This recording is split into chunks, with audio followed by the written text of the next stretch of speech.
All right, we're about to go live on YouTube. I'm about to hear my voice echoed. I know that happens every time. Let's see. Here, boom, right there. And I'm about to hit record. Let's see. We'll do pin you. Pin. Can I pin me as well? Add pin, boom. And make sure I record this. It'd be so sad if I didn't. All right, we are here. We are live Wednesday at the Life and Transitions Experts Podcast. I'm your host, Courtney Rollins, here trying to bring you all content that's centered around people who are in the business of helping folks through life's biggest transitions, such as estate planning, or such as probate, or even such as of moving in and out of a house or a real estate transaction. I'm here with an amazing guy, Mario Joyner, out of Las Vegas. I can't wait to hear more of the story, the probate specialist in Las Vegas. And so, as you say, every Wednesday we come up here and try to bring someone awesome up here to learn from, to grow with, and to help spread the word of amazing things they're doing. So, Mario Joyner, what's going on? How are you doing, man? Courtney, all is well. I really appreciate the opportunity, and certainly, for someone who's representing the Bull City as you are, I wanted to make sure I was available, and certainly want to bring my best to you, brother. Well, I appreciate it. Well, let's jump in. How did you get started into the world of real estate, and what do you do? And catch us up to the audience up to speed. Sure. What you do. Sure. So I like most, started with just general real estate. And so I was fortunate enough to have some good people just give me some great direction and instruction as to, once you learn the business, so to speak, you need to find your niche, find your voice. And because real estate can take you a lot of different places, lots of opportunities, work with buyers, work with sellers, land, high rise, luxury. There's just so many areas of real estate that you can pay attention to. And so I just had a burning desire to help people who are going through, as you just so eloquently mentioned, life's transition. And for those who may not know that they didn't have to go through probate. And so for those that I can't catch, maybe the second generation, I can help with some estate planning or give them some direction as to estate planning and certainly how they can avoid the probate process. But certainly not ignore people who are, unfortunately or fortunately, as you may call it, are going through the probate process for a loved one or for a family friend that passed on. So avoiding the probate process, that's a funny theme that not funny, but a common theme that I'm hearing from a lot of folks who work closely in the probate space is like we almost become champions for proper estate planning. And like, how do you avoid this lengthy, expensive process? But so Mario, you said that you how were you introduced to real estate though? Who introduced you? What introduced you? What was it, a book or was it a seminar? So prior to becoming licensed as a real estate agent, I was in mortgage origination. So back in the early 2000s, I was in mortgage origination. So I partnered with real estate agents, obviously, to help their buyers with securing financing for the purchase for a home or for the seller and that sort of thing with the next property. And I've always been intrigued. I've been a real estate investor since the late 90s. And so I've just always loved and appreciated real estate. And even going back further than that, I had some experience with successor trustee through understanding what trusts are and how they function. And obviously avoiding probate is one of the main functions. But secondly, because I was working for a financial institution, they wanted to make sure the assets remained in the brokerage firm that I was representing at the time. And so being named as successor trustee was important. So I had some foundational understanding of estate planning and probate in one of my first careers. And certainly understanding real estate and understanding that the opportunity to help those who are going through the transition. And initially it was for in real estate investment purposes. And so as I became licensed as an agent after I exhausted my time as a mortgage loan officer, I decided that I wanted to just further that education and service to where I could directly help someone instead of being a back-end service provider. Oh, heck yeah. And so can you explain to some folks, because if people are on this channel, if you're watching live, you can definitely throw in your comments. I see someone over here with us live in the Zoom. If Ms. Catherine, if you have questions or anything, throw them in. I would love to help get them to Mario so he can respond to them. But let's just back up. But hopefully, assume that some people might even know what probate is. Can you give us a understanding of what probate process is? Sure. So probate is where you may have, well, at least for the state of Nevada, certainly want to keep it germane to where I'm domiciled. But in the state of Nevada, probate occurs whenever you have a will or do not have a will. If you have a will, it's called testate. No will is intestate. And essentially, it's the courts that are going to decide how your estate is handled. And so how your finances and your assets are distributed to your loved ones. Certainly, if you have a will, there is some direction that's given, but you still have to go through the probate process.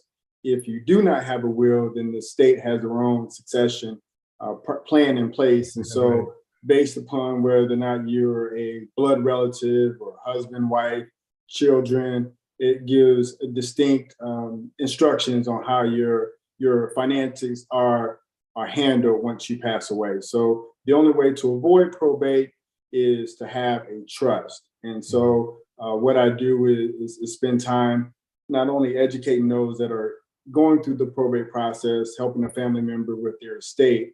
And of course, their estate is just made up of the assets that they had, the debts also that were a part of that person's obligation.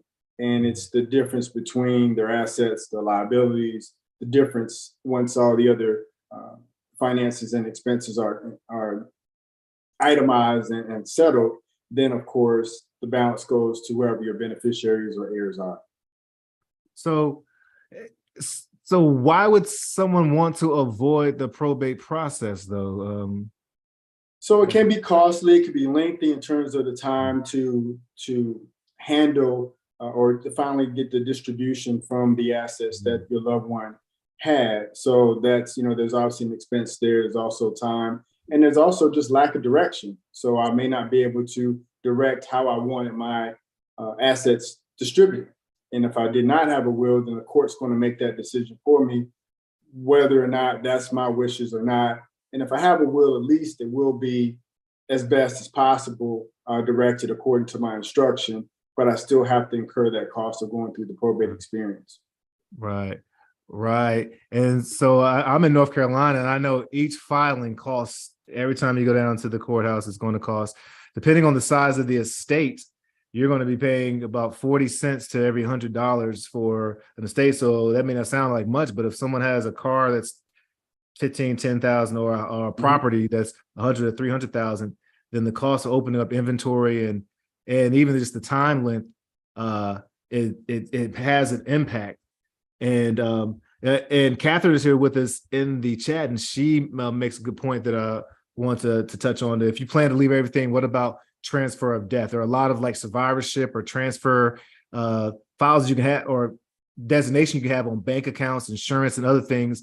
And she says that's a lot cheaper and easier to change. And I certainly agree that those are legal instruments that you can use to avoid the probate process. I would love to hear your take on this, but I just say from my experience, I've heard that there may be some challenges that come with it. Let's say you put your children or your wife or your spouse or someone on there as the joint survivor. Well, I mean, what if you both are in the same car at the same time and you both pass? And if you don't have succession, that could be a challenge. There also could be some liabilities that you're holding on to because of, whoever's on that account. Quite often, if they have debt or creditors coming after them, then you're exposed because you both own that. So it's certainly a legal instrument. Having survivorship or joint occupancy and things of that nature are helpful and better than not having something. But trust, and Catherine was making the point that trust may seem expensive. I would definitely encourage people to talk to an estate professional, because trust, depending on the state and the size and what you need, there are some formats or pricing out there that can fit. And if you need to reach out to Mario, I know he's connected to a nationwide group of estate professionals that can help you out and find out where it is. But what are your thoughts on that, using other instruments, or why trust over, or what are just the thoughts in general on those instruments? Oh, sorry. And just a disclaimer, Mario and I are not giving legal advice or financial advice or attorneys. Right. We're providing our opinions from our experience in the probate space. Go ahead, sir. Go ahead. I appreciate the disclaimer, Courtney, but I certainly agree with everything you said. Transfer on death specifically, at least here in Nevada, the challenge is title insurance. Most title companies out here will not insure the title transfer on death if it is for 18 months, if there's a refinance or sell of property. So if you plan to hold onto the property, it's certainly a way to transfer the actual real estate and some other items through a transfer on death. But if you plan to transact on those within 18 months, at least here in Nevada, you'd have a very hard time finding a title company that will insure it, because creditors out here have up until 18 months for claims. And so that's why the title companies will not insure it, or most won't, until the 18-month mark when that is expired. So that's the challenge with the transfer on death. And I've seen a fair number of them. And typically it's not until, unfortunately, you get towards the end and have the wrong person there. I've heard experiences, not personally, but where you're ready to close, you find it's a transfer on death, you're within that 18-month window and you can't do anything, whether it's a refinance or a sell of the property. The other instruments are good, and I should have included that in my description. I appreciate Ms. Catherine for that. Probate is for non-beneficiary assets. So if you have a 401k, you have a bank account, there are some items that you can designate a beneficiary to, and they will not be included in the probate process. But those that you don't have the ability to designate a beneficiary would be included in that. So I appreciate her mentioning that. So that way I could get that included into the definition of what probate is. But she's right. There are some ways you can beneficiary direct some items and some assets where it will not be included for probate purposes. Awesome. And I would love to just, do you mind if I ask a follow-up question that she's presented? So I'll just read the first part because I may have said it a little wrong, but I want to make sure it's clear in the words. But if you just plan to leave everything to charity, reading is fundamental, Catherine. You did right there. She was like, if you read it the way I asked, oh man. So I didn't even see that first part. I'm moving so fast. But if you plan to leave everything to charity, what about using transfer on death for all your assets except personal belongings and real estate? This seems a lot cheaper than doing a trust and easier to change. And then the transfer on death also bypass probate, my understanding. My question is specific to leaving all assets to charities, excluding property and belongings, which should be cleaner cut if they're leaving it to friends or families. Thank you, Catherine. I apologize. I didn't see that. I failed to read the charity part. Have you had any experience with that, or what are your thoughts on that? What's your experience on that? No, most times I've seen items that are going to be directed for charity, and this is going back to previous life, they've been through a irrevocable trust. And certainly there are some estate tax implications, from my understanding, that benefit you by having this irrevocable trust designated for a charity. So a charitable remainder trust is the actual instrument I'm talking about. I certainly can see the value, understanding, the charity I'm sure would understand all the implications, if there are any, with transacting on whatever's left. So it has some merit and has some value. So I could see where it could be an instrument. But again, as we always say, if you're going to make a final decision, I would certainly just consult with someone who actually has that expertise, a subject matter expert, like an estate planner, just to confirm that means of transfer is sufficient and will not have any other implications for you for estate or gift tax purposes. All right. Well, and Catherine, if you want to leave the state that you live in or drop your information in, I can have connect you to Mario, or I can also reach out if depending on where you are, and we can try to help close that loop for you. And we have some folks over here. NC Probate Inherited Property Support YouTube channel is an awesome channel. Brother out of Raleigh doing some great things. So the NC Probate Inherited Property Support has a question. Sure. This is Mario. What has been the most effective lead generator for you for probate? So I purchase leads through probate data. There's also 4 or 5 other probate sources that have the information. I'm typically most interested in those who have real estate, given that I'm a realtor. Certainly don't wouldn't deny helping someone who doesn't have real estate as a part of the estate, but that's my primary focus, to help those who have it because of my expertise with handling probate real estate. But that's been a great lead source for me. But the second, and I've pivoted a lot here within the last year, and it's to develop more business to business relationships with those that have access to people that are going through the process, or helping them to avoid going through the probate process. So like attorneys, there's marketing directors at the assisted living facilities, there's funeral home directors. There's a number of people who are involved once there's a transition of life that I'm looking to partner with and help and support to support their business, and in turn support mine. But so far where I've had the most success is just reaching out to the personal representatives, to reaching out to people that's in my sphere of influence who may know someone that's going through the process, and just making them aware of what I do and how I do it. So if ever there's a conversation, they'll have them reach out to me. And most of the time, I'm just a resource initially.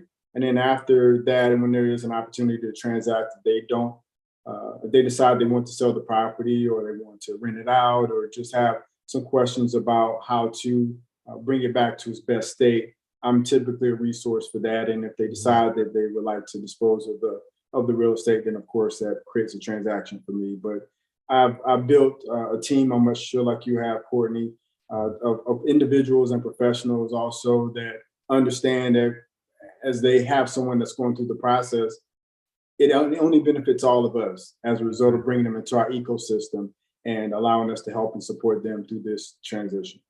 So what does that look like? How are you reaching out or connecting with professionals shoulder to shoulder, so that you guys can provide your support to families and people going through probate?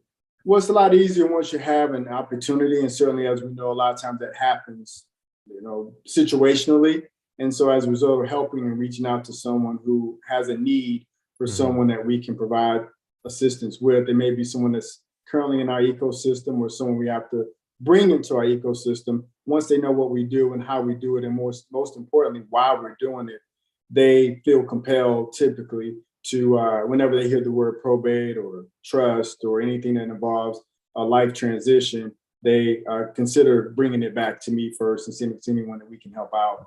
And sometimes it's just questions, Courtney. Sometimes it does create a transaction, but we just want to be that resource for whenever there's a need. Any and everybody thinks of us. So that's been very beneficial to us, and certainly just reaching out and letting people know what we do. I'm creating content continuously to my sphere of influence, and to people who may just be looking for information, questions about the life transition, and making sure I provide some content that can at least help them. And if it turns out to be where they need some specific help, then they've reached out individually outside of finding me through traditional means like Google and YouTube and such. Yeah, you guys have to go to his channel. The channel's called LV Probate Specialist, or the LV Probate Specialist? LV Probate Specialist. LV's Las Vegas, LV Probate Specialist. And another gentleman who is also taking advantage of putting out content, sharing great information, NC Probate Inherited Property Support. This is Tony. He's actually in the same coaching group that we're part of. All of us have had some type of connection with Chad Corbett and the amazing work that he's done over at Probate Mastery. So shout out to Chad Corbett and Kate Wagner, who's all the great support over there, and Bill Gross, who's heading up and all. But that's how we were able to connect, actually, through that Zoom group. And we actually were talking before we got on how well, not Zoom group, but that mastermind group, how important it is to use those times in the virtual spaces to network just as well. And so, for instance, Tony and I have been able to connect, and he has an awesome page on that he's using also to spread the word. But he has a question here too. I want to make sure I get to it. Is do you mail out letters and postcards to the professionals, or are you mailing out letters and postcards also to PRs or leads, or what is your lead generate? Besides, once you get the data, what does the conversion look like? So I can be honest with you, probably 2-3 years ago, I had much greater success with just mailing. to directly to the PRs, Mm-hmm. but it's a very crowded space. As we were chatting just before we went live, that there's a lot of agents here locally, a lot of investors locally and abroad that are making their way into the probate space.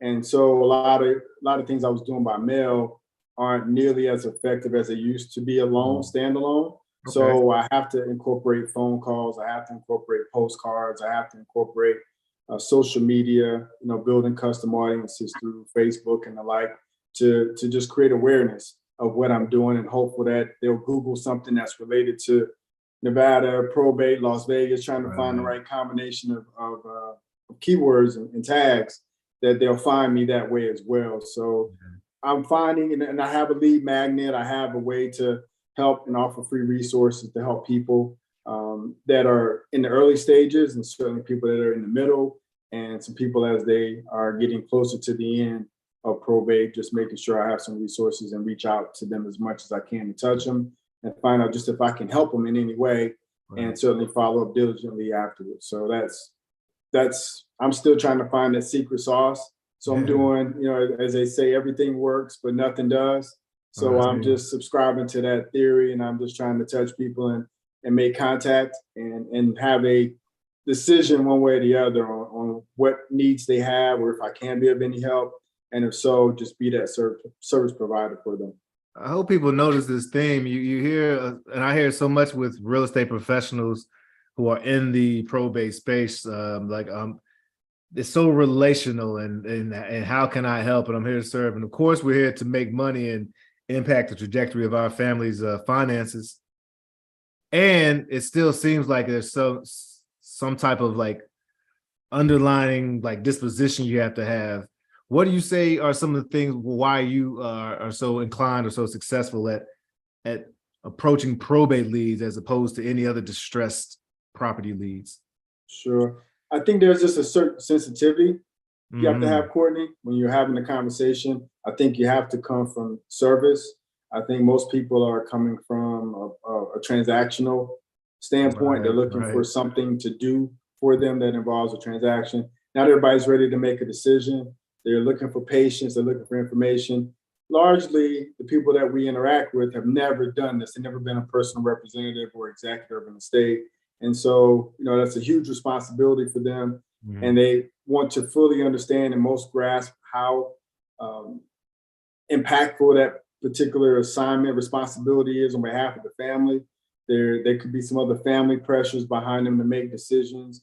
And they've got to balance what's in the best interest of the estate with making sure they keep the relationships there and being sensitive to that.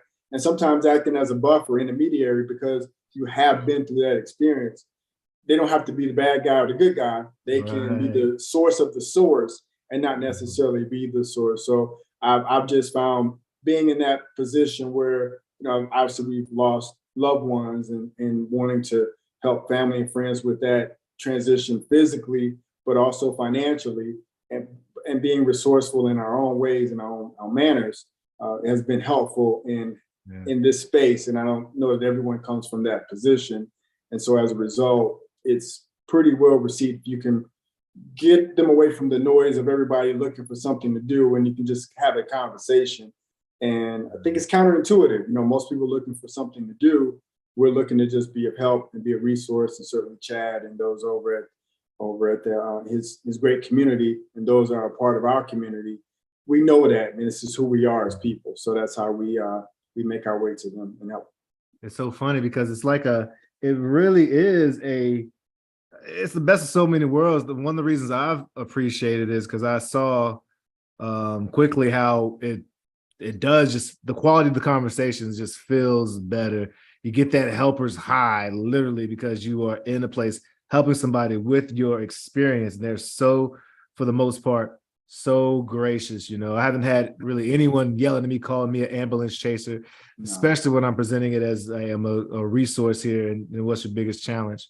But it also the type of person that I have to continue to be and to become, as far as understanding the legal side to understanding how to be sensitive. I really do appreciate that in this space. What Jim Rome said, the goal is is not as important as the person you have to become to fulfill your goals. Right. So it's a pretty cool thing. Now, Mario, I did hear that you said earlier you said that you also have been investing since the late 90s. What does some of your portfolio look like? And has any of that come from the probate space? No, I haven't done anything specific to probate. It's all been rentals. It's all been purchases of just single family homes. I'm pivoting and have been pivoting for about the past year and a half into multifamily, but that's been a very unique space and opportunity and learning experience for me over the past year and a half. It's things are changing drastically in that space, and so it looks like I'm gonna have some opportunities this year to participate fully and looking at taking out some doors, whether it's here in Vegas, Phoenix, or there's some markets there in North Carolina that are really interesting: Charlotte, Raleigh, Durham. Like your boy, we got the deals, man. We got some contracts. So, but where's your portfolio mostly now, or where has it been, I guess, over the years? So now I've invested more so in my business than I have in hard assets. Okay. So that's been where I've chosen to reinvest my proceeds at this time. So I'm now looking, and I was raising capital on my own to be able to participate in the larger multifamily transactions. So I'm keeping my powder dry for that, and have exited single family to this point right now. But there's some interesting opportunities coming down the pike for single family as well. And if I can buy them the right way, in my way, then I will participate in that as well. Wow. Yeah, I got to give shout out again to Tony. That was Tony's question. I got to give him a credit over there on the YouTube live channel. Thanks for the question. Keep bringing them in, man. Yeah, I think my play is because I just like what all the numbers are saying about the silver tsunami. So many people are living longer and getting older. So it's because I'm in the space, and quite often people who are passing away quite often are elderly by and large. That senior life transition space is I think, a powerful space. And I've had rentals, but I want to go into the residential assisted living space, not as an operator. Oh yeah, you're on real estate. I'm the landlord, and I'll have a high performing, really highly ethical and all that good stuff operator in there, and be able to provide some really quality housing and programming for seniors. Do you have any experience in the residential assisted living space, or are we talking about multifamily? Is it open to really anyone, or have you thought about that connection between the probate world and the population and REL? Yeah, I helped a past client of mine who acquired an assisted living facility because of a transaction that it was part of a collateral, and so I was part of helping them, expand their operations, and they just owned the real estate. Someone else was operating, so I became very familiar with that.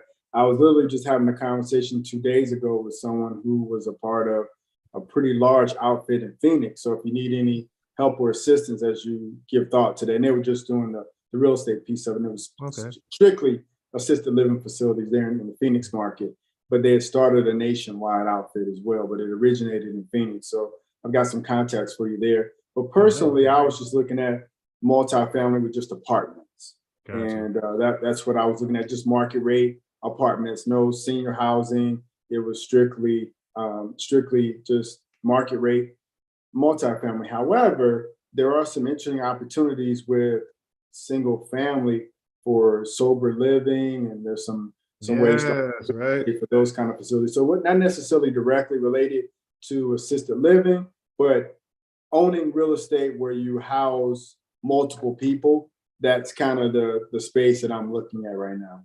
Yeah, I mean, the reality for me is what I like about what you're saying is that I want there to be I don't know if the word, I don't think synergy is the right word, but like not a Venn diagram, but right in the middle of that multiple, I guess you want to say Venn diagram, is doing something great that has a great impact with people, and it allows me to multiply my income and my wealth. And so like a sober housing space or a group housing space, a lot of these spaces, what's great about them is you get to serve some higher purpose, and quite often the rent coming in is higher than what the rent come in from a traditional renter.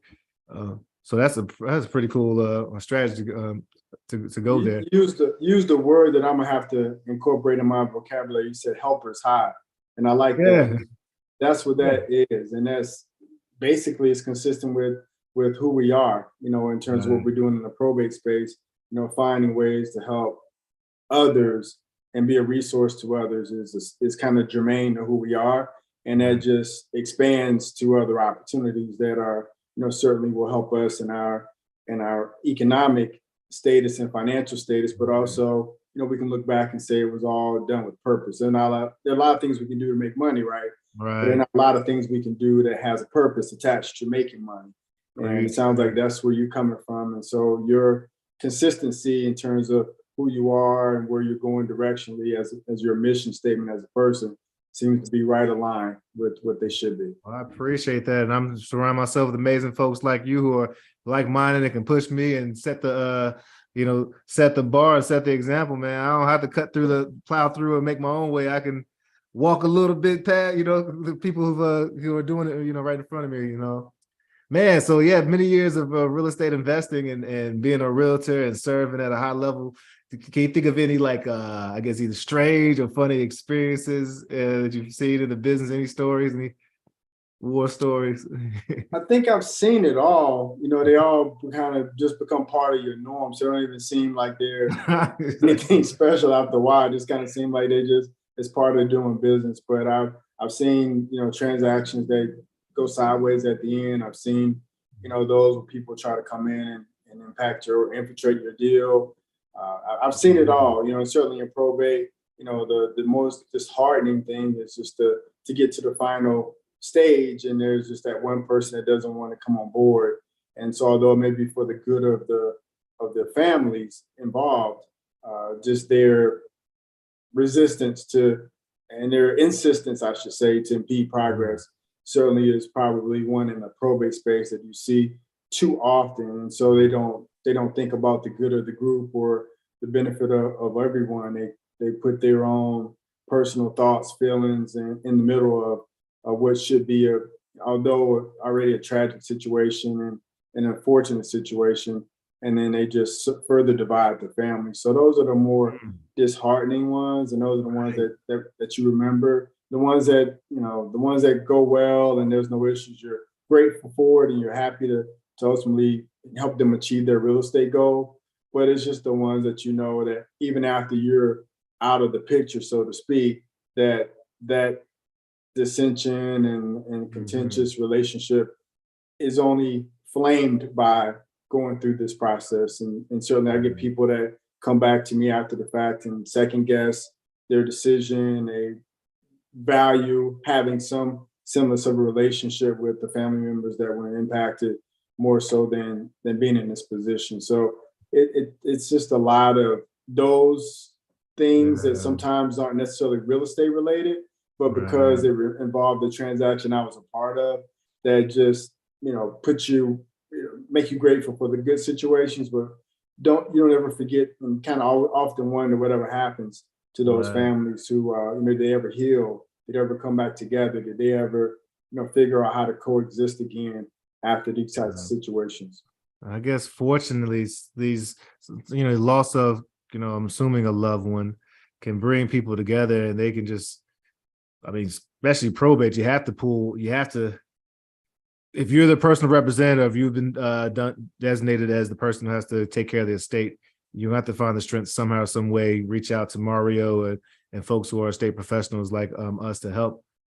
But quite often too, well, not quite often, I shouldn't say quite often, there are those rare times, like you're saying, where the pain and unreconciled trauma and just histories make people cut their nose off to spite their face. And you're really not helping the legacy that's trying to be left behind. You're not helping yourself quite often in this situation based on pain. And so in those rare situations, I can imagine that putting on the right gloves or the value that you bring, as you said earlier, being that buffer, being the bad guy, or being the person who has to bring the matter of fact news. I can imagine that being I've seen it, I've been there before. It's so helpful and all. But emotional too. It is very emotional because you have an attachment. You're working with some of these people for months. And so the traditional real estate transaction, I may be 30, 45 days, I'm in and out. But in these types of probate situations and matters, it's typically months that I'm involved or in conversation or have direct dealings with the person that's responsible, and oftentimes family members as well. So you do have a greater connection emotionally with these clients, and you just, although you're happy for them at the end that they were able to achieve their real estate goal, you do think about the impact of what you've done. Well, that's the beautiful thing too. Like that pipeline, your pipeline has to fill up whatever sales marketing. You have to, fill up the data, lead generation, conversion, and getting it to the closing. But these, as we referred to earlier, it's like you're doing good work, and you're not necessarily in there. Okay, does this turn into 3 or 4 or 5 referrals? But they turn into those 3 or 4 or 5 referrals. That's the awesome thing about that I've noticed and appreciated. But my question is, like, if you're someone who's new or young, or said, okay, I want to try to look at throw my hat into the probate real estate realm, what are some advice you can give someone to get them in the right direction? Is just being able to come from service first, and to be able to just see what challenges you can solve for the families that are going through the experience, and not to be a salesperson first. The first thing to do is just find out how you can help and if you can help. And I think everything starts from there. So if I was given advice, which is the best advice, I was given this later after I'd already started my journey into probate. And my first experience and introduction was go out and find a real estate and get it sold. And certainly through people that we've already identified that kind of brought a different perspective to things.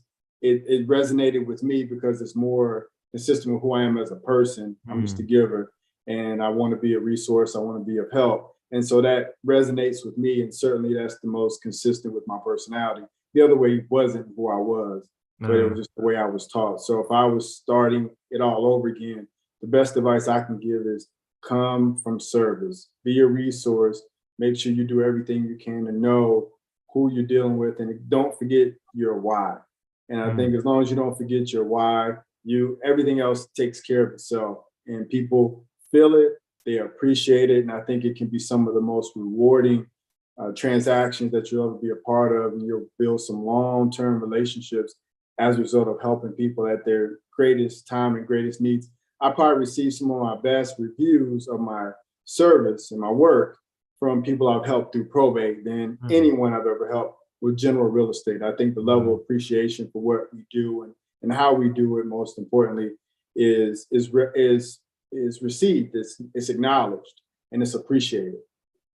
Wow, that's cool. So, man, and knowing your why, can you speak more to that? I mean, that's been like a word that's been thrown around a lot, but I just want to make sure that someone who may have just been introduced to that or want to go deeper, can you speak more to why it's so important to know your why, and what does that mean for you? Specific to probate? Or just in general, why it's important for someone to start out to know their why. And then I'm going to ask you, what's your why? Well, it's important to start with your why, because that's going to help you when you don't have the quantifiable success that you're looking for, but your process works.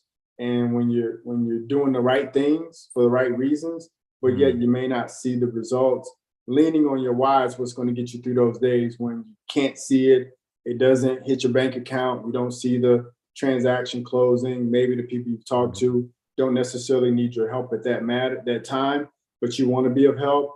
And knowing your why keeps you consistent with how you conduct your business throughout. And you don't get off track or off center with any monetary compensation, any opportunity for financial gain. You can stay consistent to what in your why involved you from the very beginning. You'll never forget it, because you want to be in a position to help the next person. And it just centers you. It just is your reminder, if ever you wanted to do something that you felt was more from a transactional standpoint versus what's in the good of who you are and what's consistent with your why, then that's what you lean on. It's your morals, it's your ethics, it's the things that ground you when there can be a lot of distractions and a lot of shiny objects that can try to take you off track. Having that and remembering and operating from place is what'll do that for you.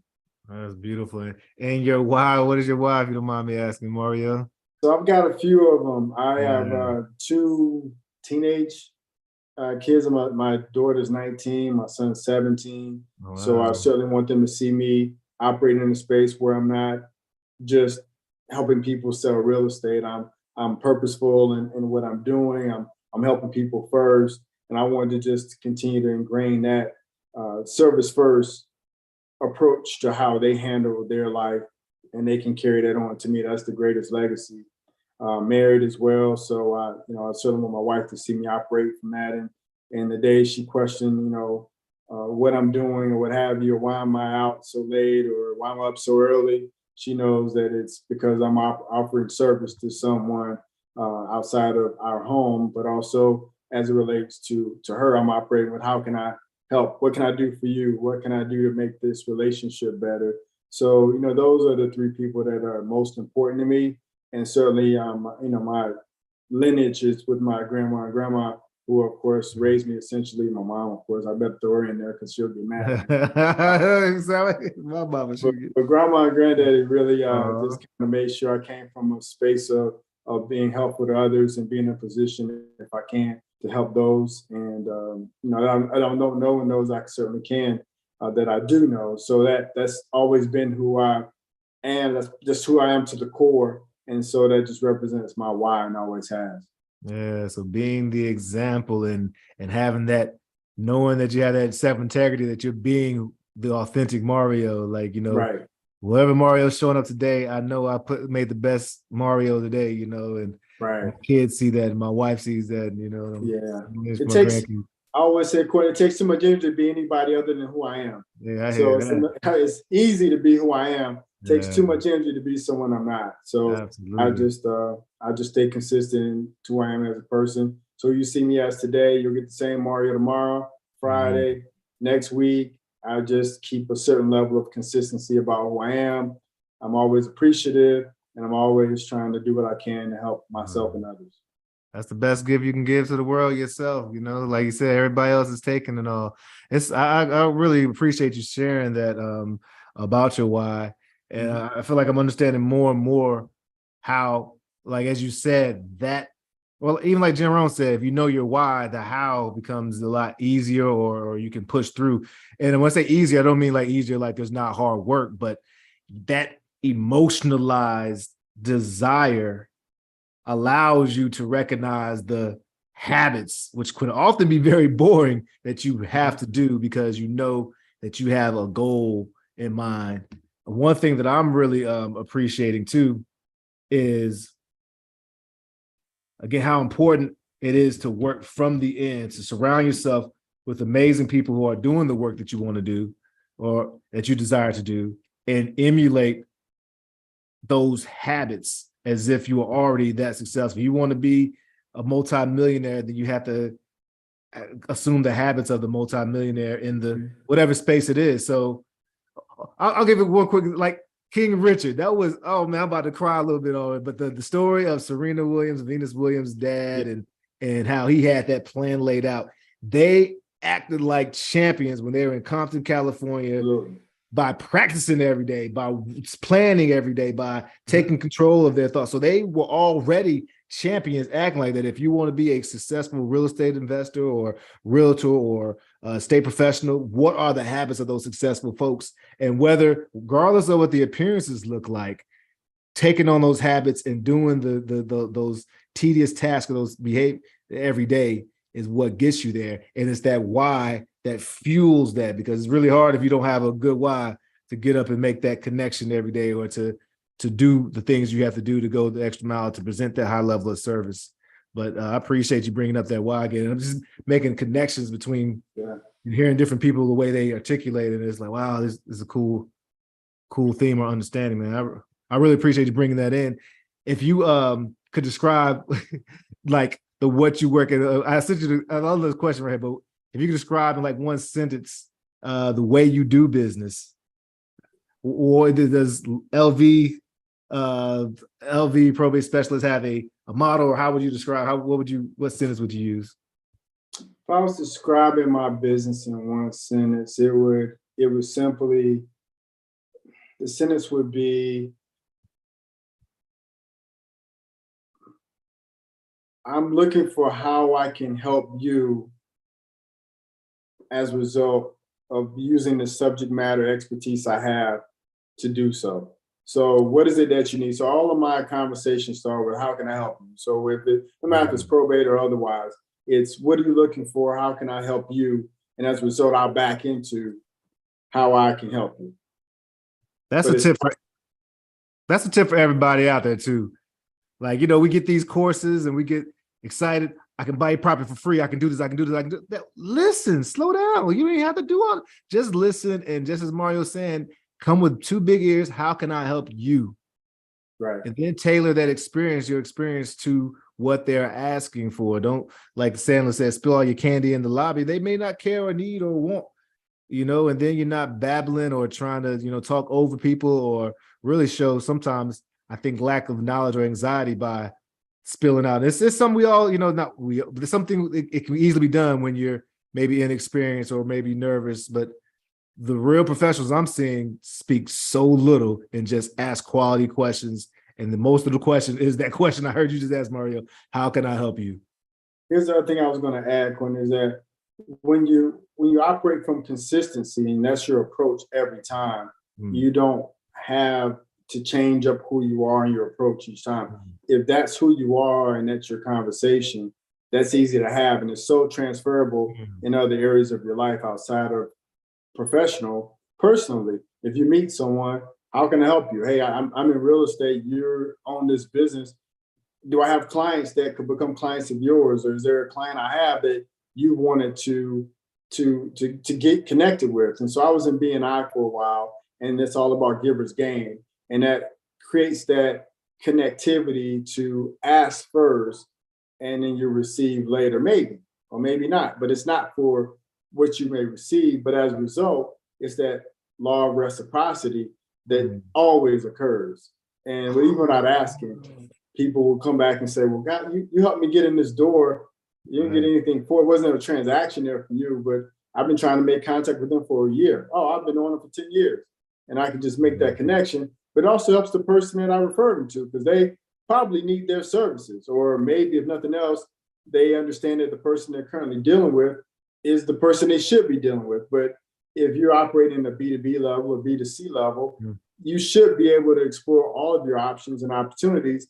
And if someone has a product or service that could benefit someone I feel there's an obligation to make the connection, even if there's no broker relationship or opportunity in between. I appreciate that, man. So it's a lifestyle, it's a mindset approach. Thank you for that. Because shoot, especially as realtors and real estate professionals, who do we know that doesn't have anything to do with property? Somebody at some point property going to be involved. So if you can come from a how can I help you? What I hear from you, Mario, is that people leave you feeling increased, feeling like there's increase in their life because you're putting them at the focus, at the center. And by asking how can I help you, or even if you don't have to always say the phrase, but having that mentality, having that energy.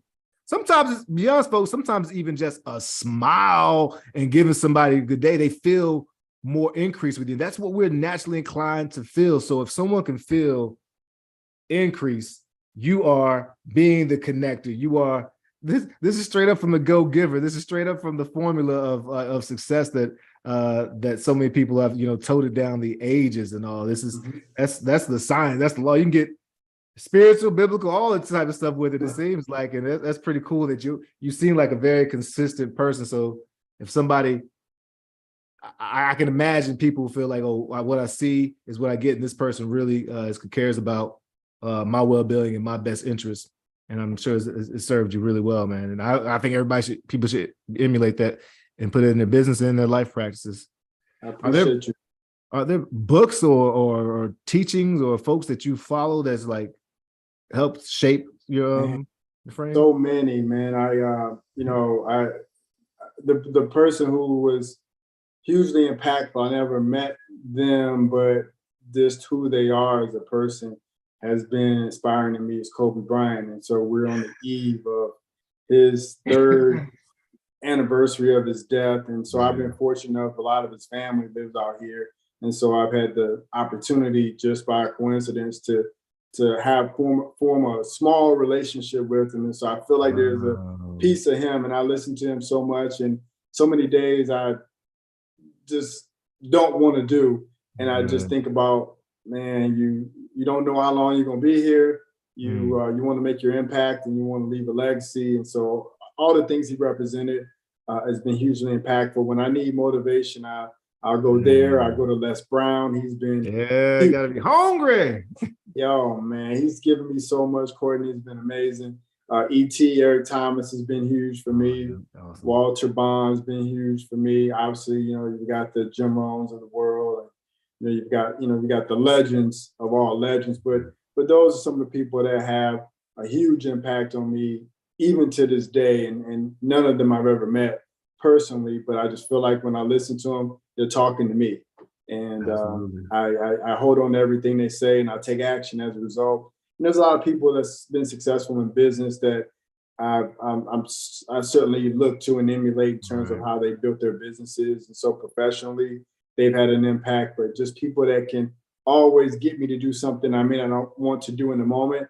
Those people I mentioned to you before always can get me to go through a brick wall if I needed to. Hey, brother, I feel you on that, man. I got a board of trustees or directors, and most of them don't know me and never talked to me. Some of them aren't even alive. I'm like, you know what I'm saying? Real talk, man. That's a beautiful thing that to have folks to emulate to God, man. Kobe Bryant, brother, you are so right. That's his story.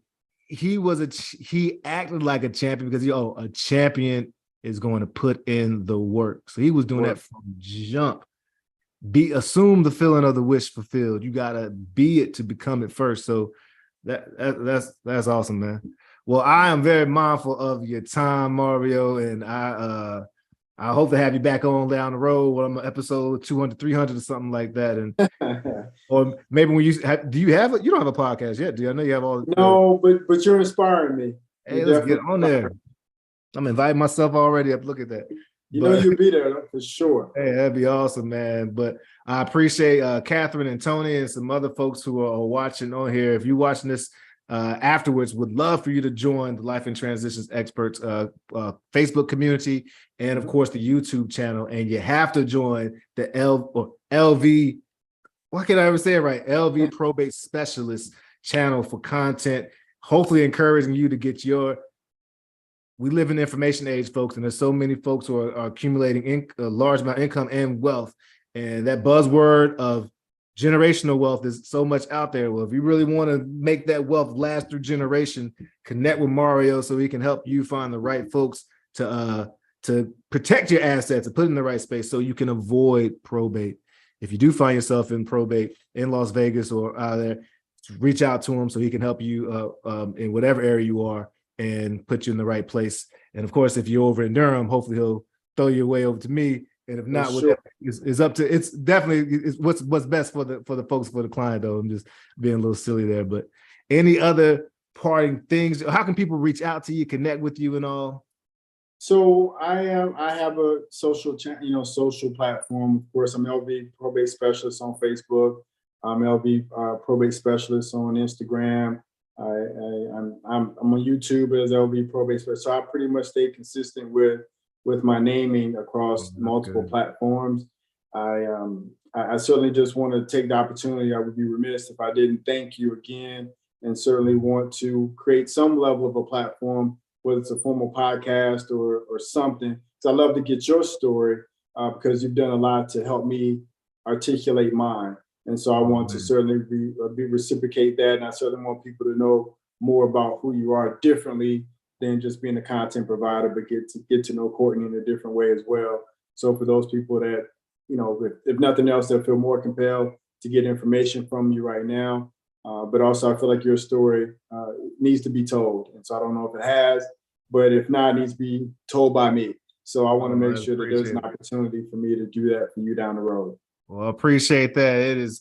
It is still being written, and I'm the author, and I appreciate all that responsibility. I appreciate being a part of your journey as well. And I know Tony just jumped on. He just wanted to thank you for the content and for what you shared. And he just subscribed to your channel, and everybody else definitely encourage you to go subscribe. LV Probate Specialist. Yeah, next time we're on, I would love to talk about just the nuts and bolts of branding, because like just even small but huge stuff like having a consistent name across different social media spaces is those are, I think, some things we could really dig into. So we'll definitely have to either it's on your show or on my show talk more about that, because I know both of us are primed and set to where we are now. I think we're going to look back and be even more excited about the impact we have because of the even larger audience that we're able to reach out to. Tony as well, and folks like up there as well. So I look forward to that, brother. And collaboration is always greater than competition. So absolutely, man. You speaking? Yeah. We collaborate as much as we can. Anything I'm doing that works, I want to share, because at the end of the day, we're about helping people. So wherever is that conduit, that vehicle to help more people, we want to do it. So if something's working for me, if you can replicate it there in Durham, and Tony can replicate there in Raleigh, man, we're just helping more people and touching more lives positively. So that's what we want to do, and that's our mission. So let's continue to do that. Oh, shoot, we're going to sign off with that. I got no more to say after that. But what I always say, rising tides, it lifts all sails. I stop on here, and I got to remember to stop on YouTube, because last time I didn't stop, and it could have been some compromising stuff. I mean, I wouldn't say anything, but that was awesome, though, brother. That was awesome, man. I appreciate you, man. I really do, Courtney. I appreciate the opportunity. Certainly want to know more about you. I know this was about me. So, that's, to be honest with you, probably the most comfortable conversation. Not that I'm embarrassed or ashamed by anything, but I'm used to listening and not necessarily articulating. But I appreciate you giving me. Great, brother. I see, how many podcasts you been on, brother? Yeah, see, awesome. This is my first one, man. What? I've never done that's awesome. I got to be a brother. That's cool. That's awesome, my very first one. So I appreciate, this being, this makes so many connections for me. And certainly if there was one I needed to be on or wanted to be on, this was it.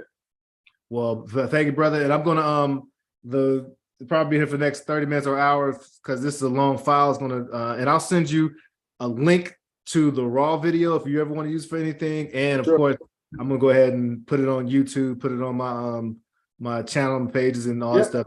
Put it anywhere, Send me that, man. All right. I'll send it to you probably, maybe tonight, but probably tomorrow morning, but maybe tonight once. I just wait for this thing to buffer. I appreciate you so much, Courtney. Appreciate you, man. It was awesome. Enjoy your night.